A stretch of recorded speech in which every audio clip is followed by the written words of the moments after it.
I'm here with Hernan Valdivia, the principal at St. Patrick's. Both of us working in Augustinian ministries. And I just thought for Giving Tuesday, this would be the perfect interview, like the connections between a high school, a Catholic high school, and a Catholic elementary school in the same neighborhood. And of course, a lot of the boys, thank you, eventually matriculate to Saints, and we take off from your good work and try to create some good citizens from there.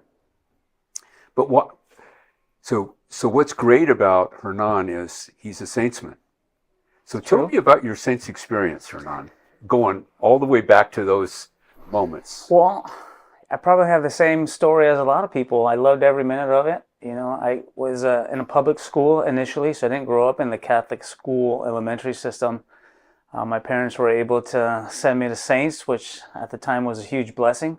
Mm-hmm. And I feel like it's one of the reasons why I'm still an Augustinian today. You learn those values about the brotherhood and what that means, building community.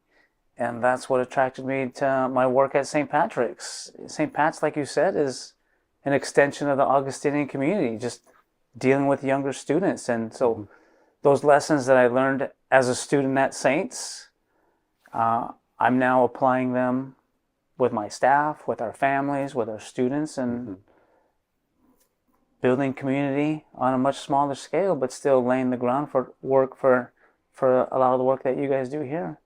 Right. It's really intriguing if you look at the history of St. Patrick's and the history of St. Vincent's, which, as you know, when Saints got started, the first year was at St. Vincent's at the parish hall, and then they found this piece of property, 10 acres in North Park. Mm-hmm. Thought it's a good idea. It was kind of on the outskirts of San Diego, as it turns out. They built the school here, and there was a diocesan priest at the time, and I think St. Patrick's was a wooden structure at the time. And he was a diocesan priest, and the Augustinians were working up at St. Vincent's, and he thought it would be a great idea if the Augustinians and he just changed positions so that the Augustinians could be closer to Saints, and kind of makes a lot of sense. And of course that was done. Mm-hmm. And then when we became our own diocese, Bishop Buddy for a while was trying to take St. Patrick's as his cathedral, because the Augustinians had rebuilt it into the fine church it is today, the beautiful church it is today. And he saw it as maybe being the cornerstone of this new diocese. And as it turns out, the Augustinians, since they had built the church, had taken care of business that way, and therefore it was going to be their church. Mm-hmm. And they didn't want to give it up. So, well, that's still the same. We're a member of the diocese, but the Augustinian friars are still there, and they're still very much involved in the school and have a vested interest in the school. Mm-hmm. So that tradition continues. It does, and it goes back so far. It's hard for us to even fathom what it was like when your school was first started, because I think it only went up to fourth grade for a few years. There was a couple of people in that area that didn't want to sell their houses, and then they finally did, of course, and then you could offer the full range of classes. And I think the St. Joseph's Crondelets were there originally as well. Correct. The current administrative building used to be a convent, and so the nuns that taught at OLP, lived and worked at, and were some of the first teachers at Saints. So we're uniquely situated between OLP and Saints, and kind of have a shared history with both schools. Absolutely. Our history would be way different if St. Patrick's didn't exist. So tell me about what's going on at your school right now. I know the last couple of years you have been kind of reformulating the way your school works. Well, schools like ours face a lot of challenges today, and we see this not just in San Diego County, but it's a national trend. Schools are closing for a number of different reasons. So the challenge for us at St. Pat's is, how do we maintain our enrollment? Like, how do we let people know all the great things that are happening at St. Pat's? Because there are some great things happening there. We talked about that Absolutely. shared history with Saints at OLP. Last year's 8th grade class had 22 students, 11 boys and 11 girls. 10 of those boys are now freshmen at Saints. 9 of those girls are now freshmen at OLP. So how do we keep that going? But that's a challenge for a lot of Catholic school principals in inner city schools like St. Pat's. But I'm hopeful. I'm hopeful that we have support of 80 years worth of alumni, support of the Augustinians, support of our parish priests, Support of St. Augustine High School. support of St. Augustine High School. Yeah, so let's talk about that meeting we had a couple of years ago. It was, I think, Mr. Hearn, our principal, myself, and you, and we put our thinking caps on. And what did we come up with? Well, we were looking at ways to highlight St. Patrick's as an Augustinian school. Again, we have a shared mission, and we were able to come up with something called the Augustinian Promise, which is a guaranteed admission program that St. Pat's is the only Catholic elementary school that offers this, which means any boy that graduates from St. Patrick's School will automatically get accepted to St. Augustine High School. Now, of course, they have to meet some pretty basic academic requirements and behavior requirements, but that was put in place to highlight the shared missions of both schools. And it's been huge. It's been huge for St. Pat's, because now we get prospective parents who walk in the door and they say, tell me about the Augustinian Promise. What's that all about? And we get a lot of boys at St. Pat's. Well, and the other thing that has happened since then is my office has been working really hard on our endowment, and we have a couple of endowment plans. One is the Father John Keller Scholarship, and the board very graciously allowed me to have a scholarship when I kind of explained how I kind of saw things. And the idea is to be able to give more money to students coming from St. Patrick's to Saints as well. Because when we originally talked, as I was sitting there, I was thinking that there needs to be a financial component as well. Well, that would be massive. That would be massive, because all our boys want to go to Saints. Really, the only prohibition is the money, you know, and if there was that might be the difference between a kid who comes to Saints and a kid who doesn't. Just a little bit of extra help. When we look at across the board, when we do admissions, we're looking at, we're able, if we gave everyone 75% of their need, we could take care of everyone. However, that means they still have to come up with something plus an additional 25% that they really couldn't come up with. So yet we get a lot of kids sometimes that are able to come to Saints, and it's because the grandparents are helping out, maybe an aunt or an uncle, but someone in the greater family is involved. And then we started looking at, well, what is, like when someone would say, well, we got our financial aid package and we need $2,000 more. It was always like $1,500 or $2,000. It wasn't like that far off. And that's where we started looking at Ed Hearn Scholarship, Father Keller Scholarship, and going, let's take those monies and reserve them for that $2,000 that will make it possible for a boy to be here. If that's going to be the difference, that seems like something we should be able to do. Right. I absolutely agree. Right. I mean, to not grab a Saints education because it was going to be for 4 years, a total of $8,000. Come on, we got to put on our working shoes and make that happen. And, I've been able to, Hernan, make the argument this last year and the year before, I think fairly successfully, to alums and parents to help with this program. So you got an announcement for me today, Ed? You announce 10 scholarships for St. Pat kids starting tomorrow? I can't make that. I would love to make that. Right now, we're just trying to do it Yeah. That's without exciting. announcing it, because I don't know if we're going to be able to sustain it yet. Yeah. I still, our endowment is at about 18 million. When we get to $20 million, it'll be $1 million in perpetuity flowing into financial aid. And every time we hit these benchmarks, it just allows for more opportunity for more kids. That's fantastic. Yeah. That's fantastic. So that's our total focus right now. We've built out our campus. It's, in a lot of people's view, it's beautiful.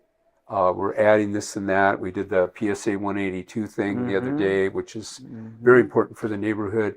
But now the focus is endowment and helping schools like St. Patrick's. We'd love to help all, of course, the urban Catholic schools. We're gonna. It sounds like we're losing another school, St. Catherine's, after this year.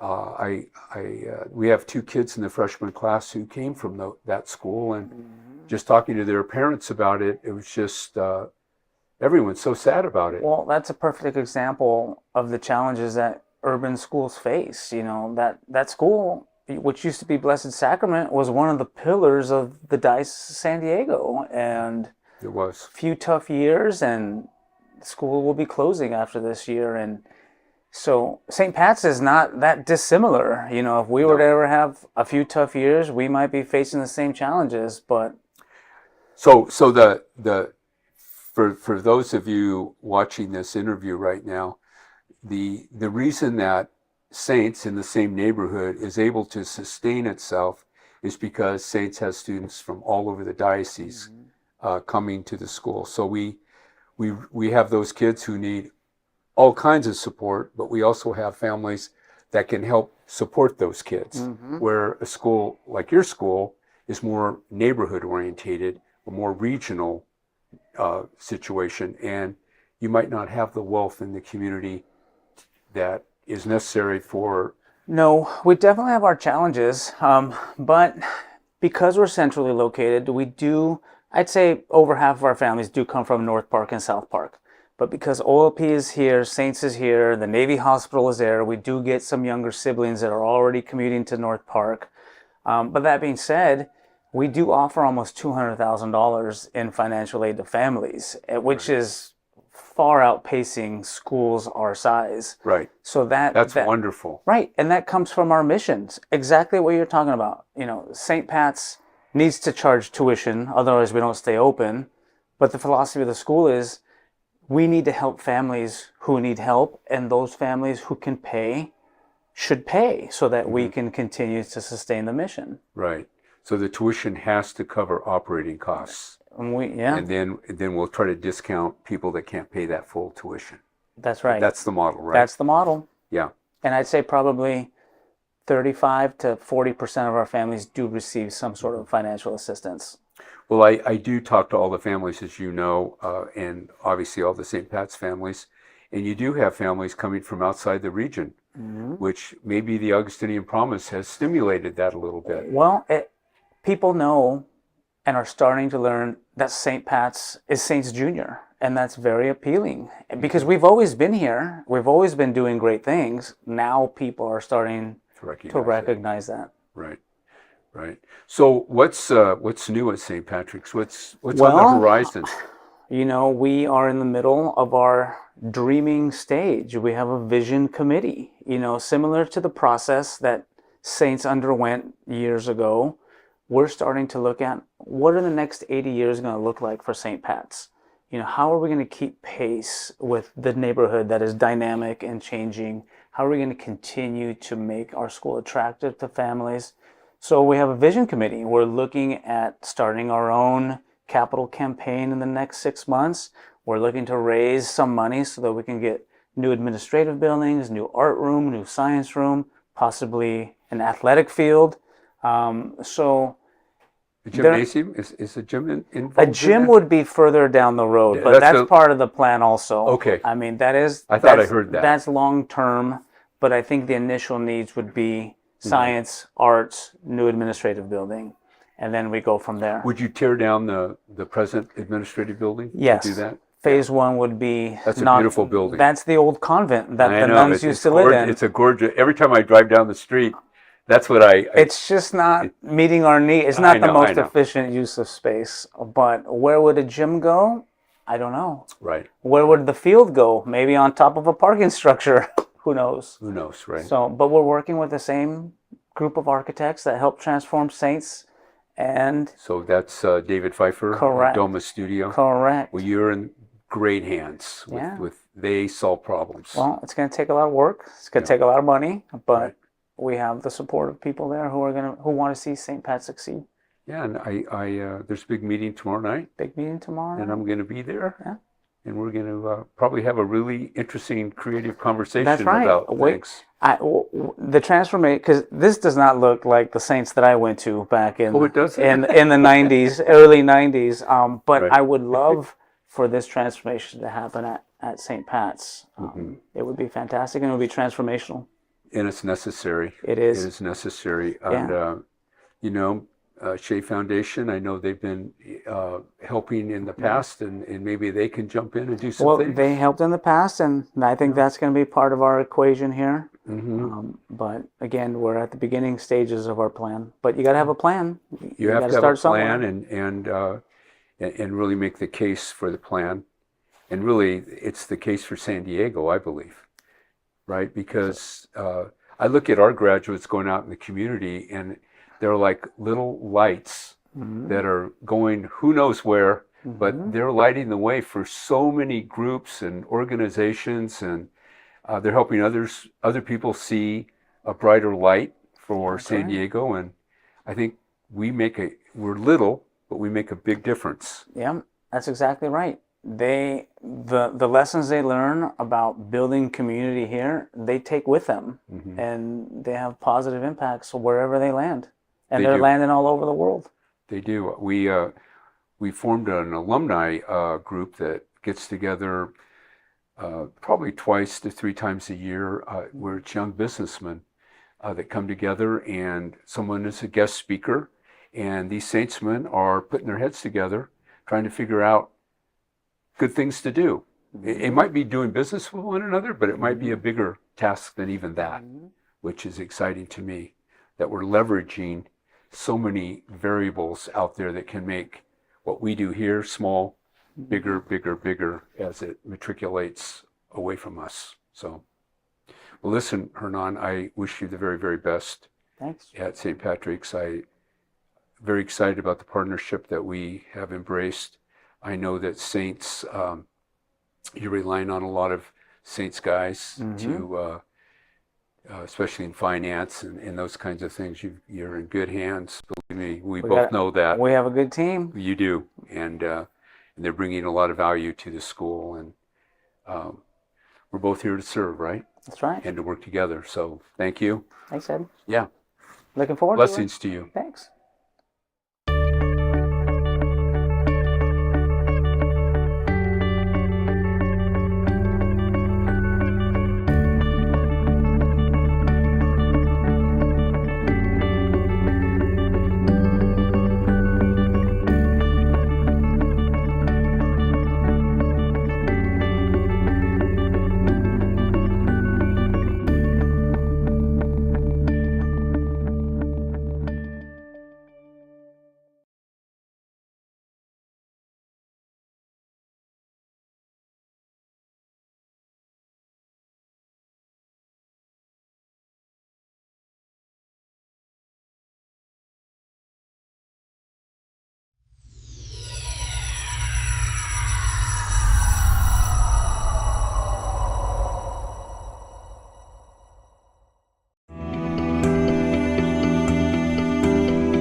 Well, we've been moving right along on Giving Tuesday today, and I just want to thank everyone for being so generous to St. Augustine High School. I know it's always kind of weird right after Thanksgiving to be thinking about giving your treasure away, but we are in the midst of one of the most dynamic fund drives that we've had. Most people know at this point that the campus has been rebuilt, but what we are building right now is the ability to finance families, multiple families whose family history is such that they might not be able to come to this school. And so our endowment is the big thing right now. And I want to just suggest to everyone that, which I've said many times this morning, please move to our website, go to giving, and you'll be able to choose many different things to give to. And they're all good because they're all endowment funds that, but you'll notice different names on each one. At this time, I have our esteemed Assistant Principal for Academics, Mr. Greg Hecht, with us. Mr. Hecht and I arrived at Saints at almost the same time. I was just a little before Mr. Hecht, and it was kind of like the school that was before. And now we're sitting in this place that didn't even exist at that point. And here we are, kind of envisioning the future of St. Augustine High School academically. So, Mr. Hecht plays a huge role in how this school moves forward academically. And I'm just kind of curious, Greg, maybe you could just give us, before we get into that, kind of a little background. You know, how would a guy with your talent be able to find their way to St. Augustine High School? Wow. Well, first of all, thanks for having me here today. It's a pleasure to be here. And obviously, in the spirit of Thanksgiving, I am eternally grateful to you and Principal Hearn and everybody for having the insight and wisdom to bring me on board here in the first place. Going on, like you said, about 18 years now at Saints. So my journey is an interesting one. I actually started my career in education at Marian Catholic. So those that are out there that might be Marian grads that have come over to Saints now and have kids that are here at Saints. Started there in the early 90s, and then moved on to Bishop Diego High School after a number of years at Marian. Moved on to Bishop Diego High School in Santa Barbara, and was vice principal there, and a volleyball coach, and ASB, and so on and so forth. Very involved. Did you happen to be there when Father Max was a student there? You know, it's interesting you raised that point. That is one of life's very interesting journeys. Is, as a side note, a piece of interesting trivia. Yes, we're on Jeopardy here. Father Max was actually a student of mine in the 9th grade at Bishop Garcia Diego High School. He was actually a student there. So phenomenal. Yeah. I have a yearbook picture that I bring out every now and then and remind him, hey, he was a student there. So it's a very small world, especially in Catholic education here in Southern California. Definitely that. So a lot of common friends and so on and so forth. And then, interestingly enough, I was teaching AP Government, AP Economics, along with my administrative duties. And I had met Mayor John Powers, who was the incoming mayor of the city of Spokane, Washington. I had friends that had relocated up there. So he had offered me a position in his administration. And I thought, oh, this is an interesting transition in life. And up there, if you've ever been there, it's a beautiful part of the country in eastern Washington and right near Coeur d'Alene, Idaho. And it was actually a town called Liberty Lake where we lived, but worked for the city of Spokane. He offered me a position. And so one thing led to another, and I did transition out into politics for a number of years in the city of Spokane. I served under 4 different mayors and left as the director of neighborhood services and code enforcement for the city of Spokane. So it was a very interesting journey. And then as our kids got older up there, it was a beautiful life, and I loved every moment of it. But just like anything else, a city doesn't go to sleep. It doesn't stop at 2 a.m. So. And our families were getting older, our parents were getting older, and so everyone's in Southern California. Right. A lot of my family in San Diego. So long story short, I picked up the phone and I said, well, I'm going to return to education. Let's see what's available. And of course, knowing Saints as I did at Marian and the history here and just what a phenomenal institution it was, picked up the phone, and lo and behold, Mr. Hearn answered and said, there's a position available. It's temporary, but there's a position available in counseling. And I had a counseling background as well. And so came in and had 5 different preps that year and And as things would have it, the position opened up subsequent to that year, and I started in with ASP and so on and so forth, and then found myself back to where I had been before my previous life as a vice principal, and I've been here ever since now. So you think that just kind of happened, but Well, I met you yeah. maybe the very first day of when you get together before classes start, Oh, yeah. and I was so impressed, Yeah. Greg, that I went to Mr. Hearn and I said, if there's no class that pops up for him, create something. Oh, wow. So I didn't know that story. No, So, this is the guy we want. oh, And I appreciate that. and so you've made me look good. I think Mr. Hearn was thinking the same thing though. Yeah. But we both, in fact, I think we Wow. both saw it at the same time that you would add tremendous value to our humble little school Wow. here, and you certainly have. Well, I'm eternally grateful for the opportunity, both the families, the friends, the colleagues, the friends that I've made here. Hard to believe 18 years, have gone by in the blink of an eye. And like I say, every day here is a holiday. So there's not a day that I don't go by when I don't thank the good Lord above that I'm here at Saints. And this has been a remarkable ride, and everybody here is just, as you know, it's been life-changing for me.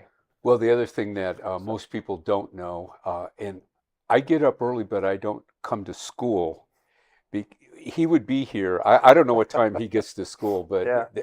There's only one guy Yeah, here that's when he walks in the door So, and does the substitute teachers, all the really necessary things that make this school click like a fine watch. yeah. I also want to just, we're also, you went to University of California, Santa Barbara. I did. I'm a proud gaucho. Yeah. Proud gaucho, and I believe you were a volleyball player? Yeah, unfortunately, I had a medical situation which precluded me from continuing my career there. Unfortunately, I had pancreatitis, and not to give too much away or go far down that rabbit hole, but kind of ended my career there. But then Kathy Gregory, those of you who know beach volleyball and the history of beach volleyball, I had gotten real close with Kathy Gregory in terms of she had a coaching program there, and I was able to enter that and do classes with Kathy Gregory prior to her retirement there. And that she took me kind of under her wing and said, right, be a coach. I said, okay, let's be a coach. And so well, I did coach volleyball. A coach you became. Yeah. I was one of your more rabid fans when you were coaching, as I remember. Well, we've been you blessed. had quite a run. did. And I know Francis Parker. I'm not sure of the stats, but I think they had won 11 straight CIF championships. Yeah. And then you took over the reins here and ended that. Yeah, it was a great run. And as I remember, that first couple of teams were pretty funky. Yes. We had some personalities on those teams. We've always seemed to have personalities in and around the volleyball program, and that was another incredible opportunity afforded me here, was to continue my coaching career as well. And very blessed to have the families and players that I've had. Very unique individuals, as you said, but all, I think, coalesced around the idea of trying to win a championship.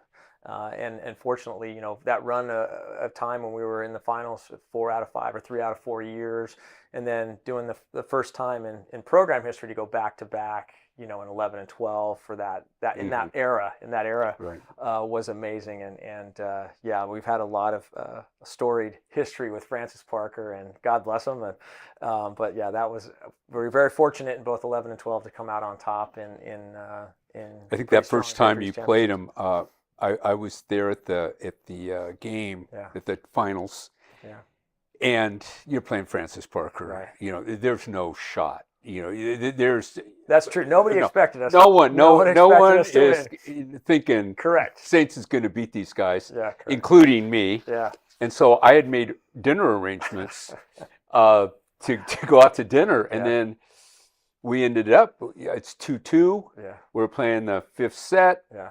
And we're up, yeah. I think 12-11, something like that, or 13-11, something like that.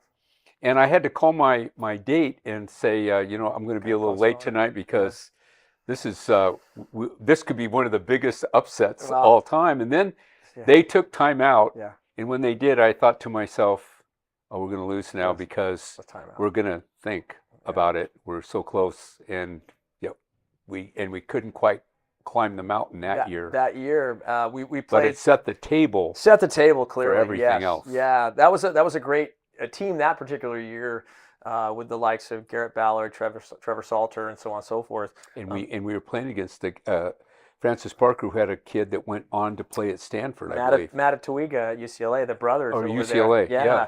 And some high level volleyball. We were playing, that stretch in that era. We were playing some of our best volleyball in school history. Right. That's not to slight the other teams that have been here. I just think the caliber of player, obviously, and you see that year to year now in almost all the sports, right? Because everyone's starting younger, training younger. But we were very blessed to have, and as you said, some characters. And now with beach volleyball, I think we're undefeated at this point. So having another great season. And we're going to be playing that school up north, I think this week. Yet again, yeah. And I think we have hopefully a pretty good shot at them. Yes, it'd be fun. It's been a real blessing to be part of a program like that and to influence lives in that way too.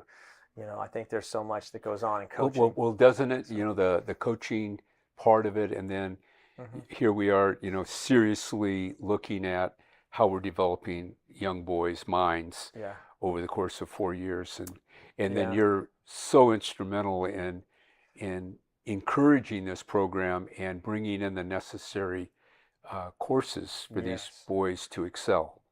Yeah, academically, it's been quite an evolution, and I don't have to tell parents out there or if anybody watching, you've been through the college experience in the last 20 to 30 years. There's been quite an evolution, not only from the application process or level of expectations, and now we've lived through the college scandal, which everybody's aware about. So I think the general heightened awareness and anxiety about college and college admissions and that whole process and kind of where things are going down the road is an interesting conversation, and one we can certainly have, and we do have around here, because of course trying to strike that balance and understanding that college transition, while it's important to what a lot of our students want to accomplish, whether it become engineers or mathematicians or doctors, lawyers, or whatever, that's an important component. But we want them to go into that process with a balanced perspective, with a healthy perspective, attentive to their sleep, attentive to their nutrition, attentive to their academia, of course, but also without sacrificing themselves personally.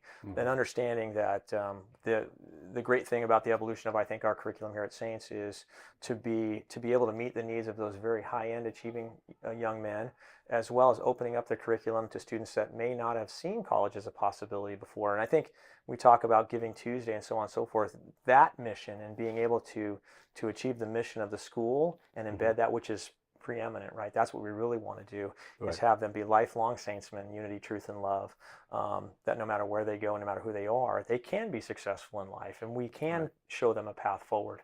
So I'm proud of both our high-end opportunities for our students here in AP classes and so on and so forth, as well as opportunities for students who might not have seen themselves as having to be able to make it through a rigorous curriculum like ours at Saints. So we've expanded the curriculum in both ends.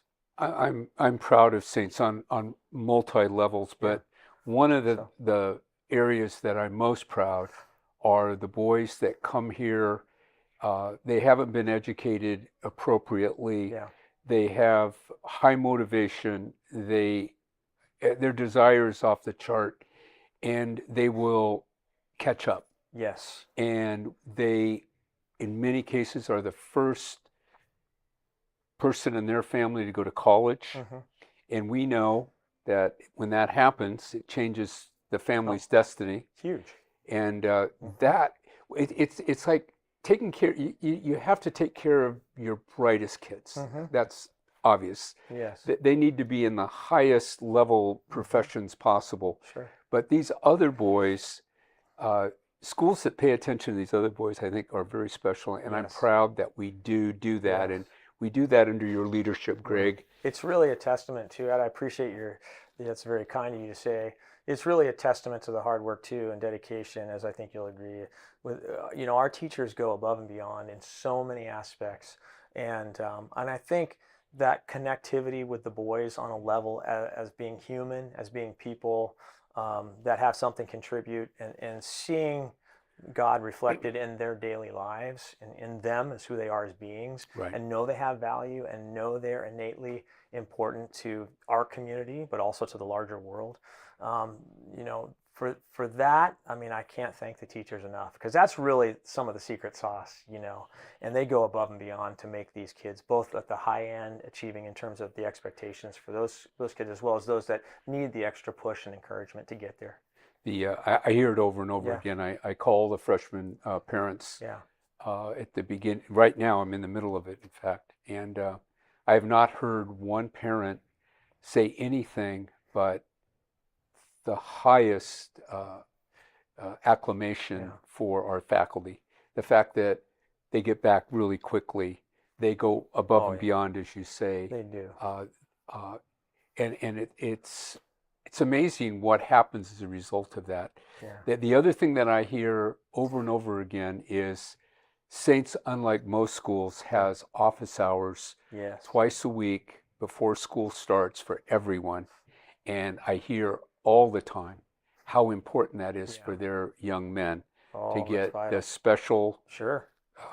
treatment and teaching that the teachers offer during Yeah. those hours. I would agree with you. A couple years ago, Mr. Horn and I were having a conversation, and it really was born out of COVID, if I recall correctly, which was, I Absolutely. think that's what was born out of, was an idea that says, hey, you know, fluctuating office hours and so on and so forth would be a challenge, or can be a challenge for certain kids if they have activities at lunch or so on and so forth.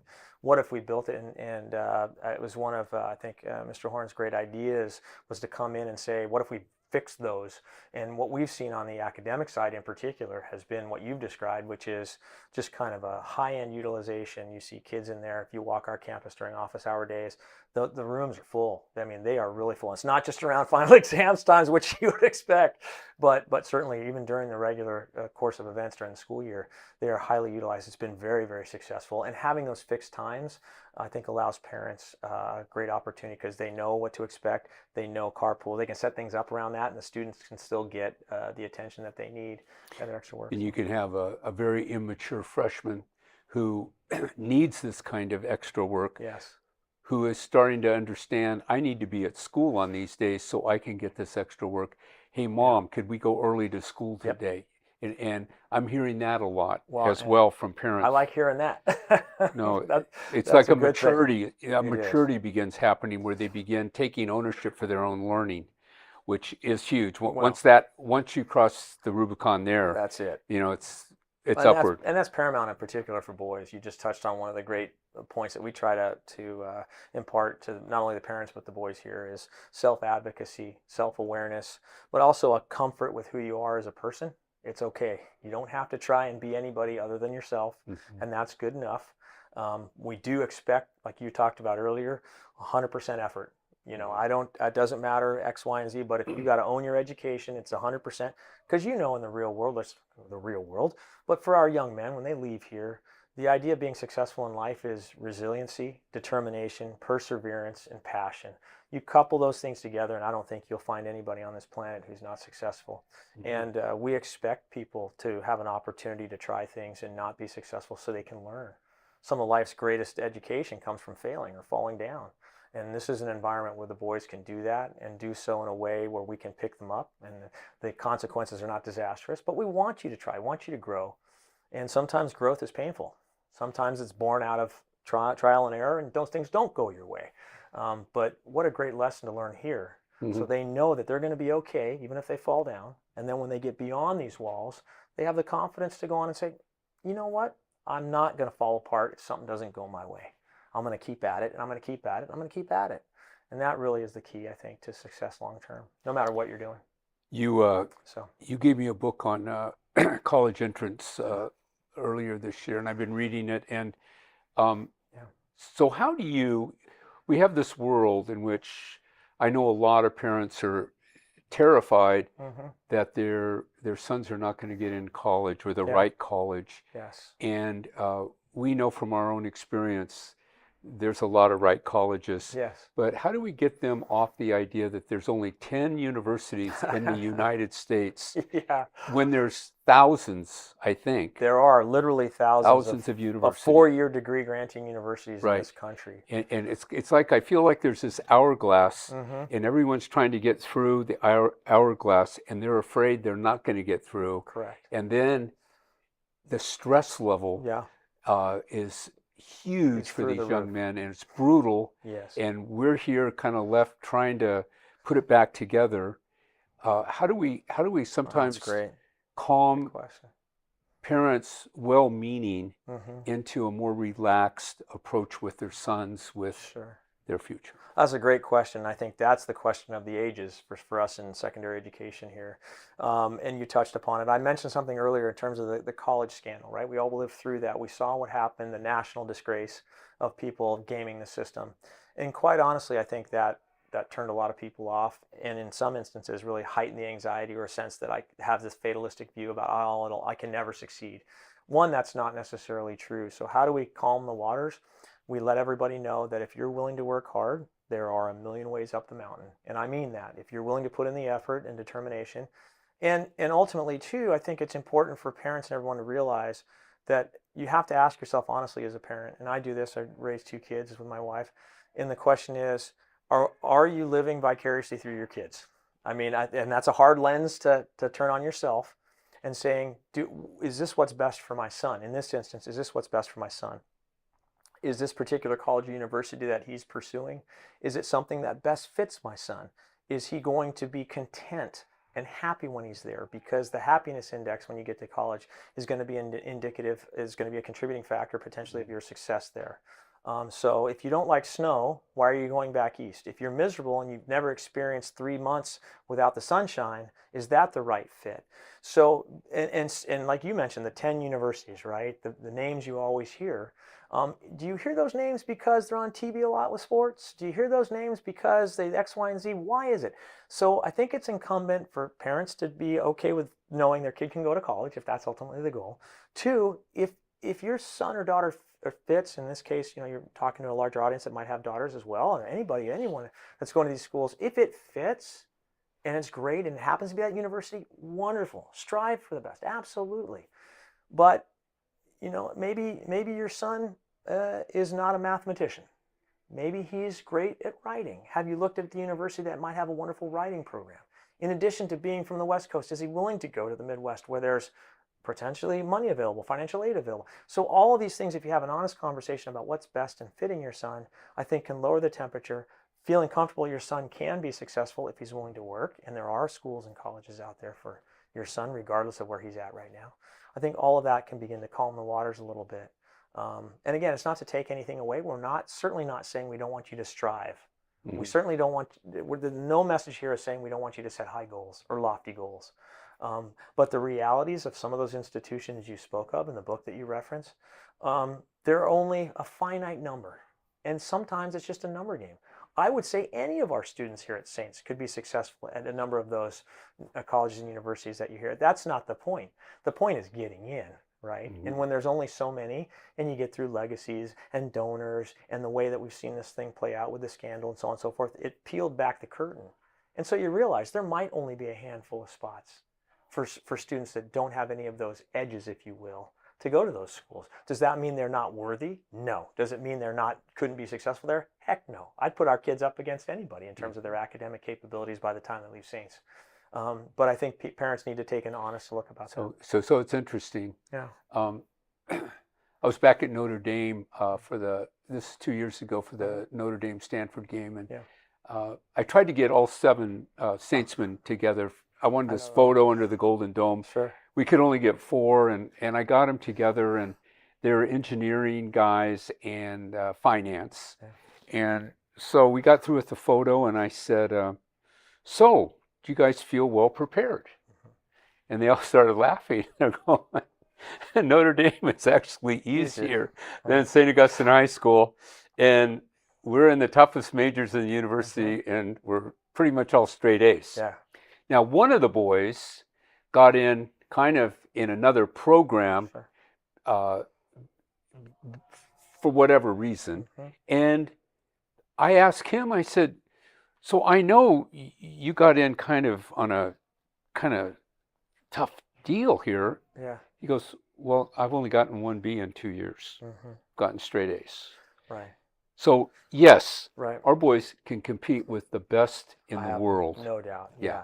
And to that, too, you just underscored the point right there, which is Our students here are exceptionally well prepared. Year in, year out, we hear from no matter what college or university they attend, whether it is a Notre Dame or a Stanford, Harvard, a Princeton, a Duke. We have kids that go to those schools every single year. Regardless, we hear over and over again the story that you just told, which is, Mr. Hecht, I'm exceptionally well prepared. I went kicking and screaming through AP Calculus or AP Lit or whatever it was, but doggone, Saints taught me how to study, how to be prepared, how to engage, how to go to office hours with my professor, how to understand if I don't, to take advantage of opportunities that are afforded me. So all of those lessons were grilled here at Saints, grilled into them, baked into them here at Saints. So when they left, you're going to hear stories like that. And we hear that about both math, science, English, and various programs when they come back to visit. Because they all want to come back and tell us, right? Yeah, it's the good news. Which is wonderful. It's wonderful news. And it is. affirms what we're doing. It does. And so I'm very grateful for those students to come back and share those stories. Well, I want to thank you for your leadership in this it. really important area of Saints life.